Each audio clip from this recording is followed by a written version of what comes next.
So let's jump into this controllability now, and let's talk about 2020. What kind of outdoor requirements do you think we will be seeing?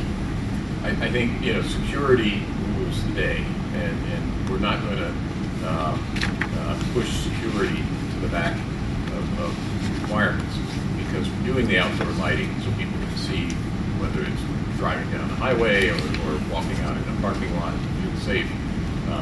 But if I'm using sources that are ever more efficient, then I can, when the people aren't there, turn lights down, not necessarily off.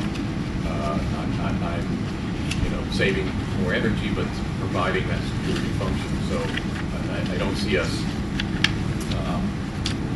in essence, eliminating the lighting, but just being more granular in how I operate the lighting. But now in California, Title 24, what is the requirement? If it's unoccupied at midnight? It should be off. It should be off if it's unoccupied. And that's California only now. Well, not exactly. There's all kinds of changes going on depending upon the codes that you look at. But the basic idea is this, and I have to raise questions about lighting and security outdoors, because the facts don't support that you are more secure with lighting or without lighting outdoors, but there is the perception by people that they are. And so a lot of lighting is justified on the basis of what people feel rather than what the facts are.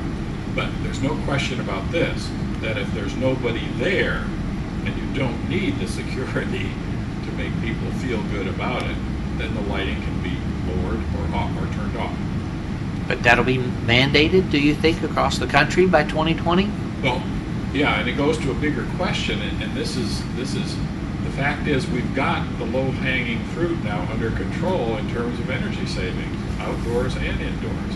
How are we going to get this next generation of reductions in wattages of high-efficiency lighting and put that all into place?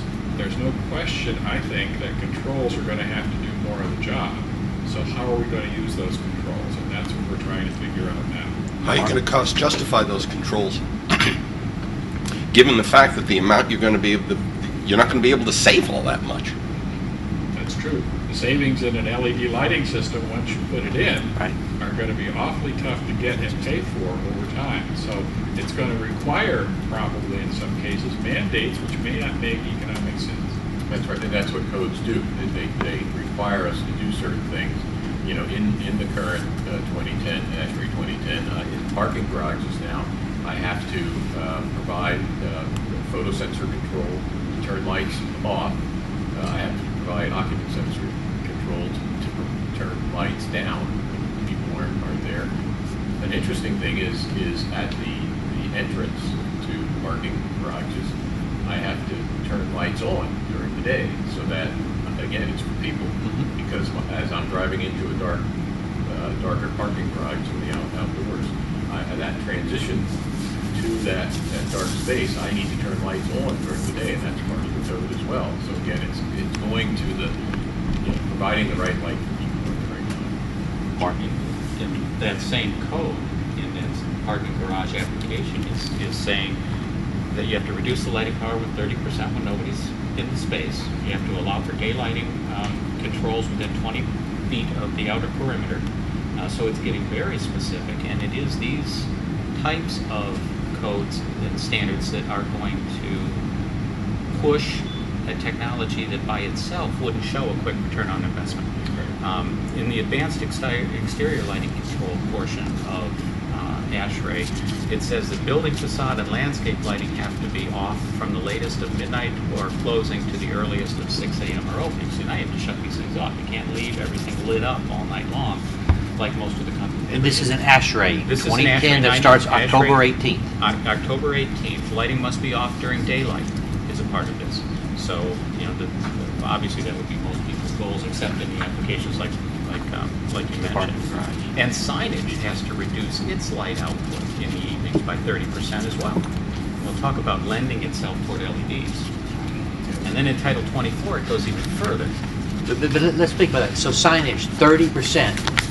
compared to a standard 400 watt metal halide, it has to be reduced? Or if you already have LED, you still have to reduce it 30%? Yeah, it says, other lighting, including advertising signage, shall be automatically reduced by at least 30% either after hours or when area is unoccupied.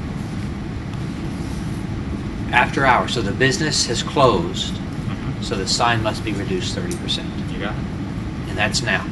That's October. Where do you think it will be in 2020? Well, their goal by 2033 is 80% reduction off of where they were in 2004. This one is 18.5% greater.